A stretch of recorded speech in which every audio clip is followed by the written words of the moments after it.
Ang aking asawa po ay isang seaman. Talagang nire-require po sila ng kanilang medical examination taon-taon.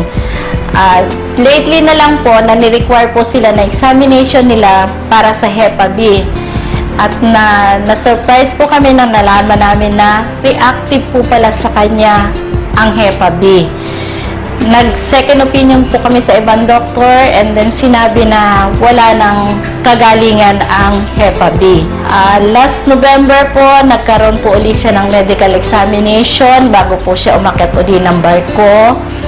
And then sa amin pong pagtataka, bakit po kami pabalik-balik na pinababalik ng doktor at 3 beses po ulit siyang kinuna ng dugo.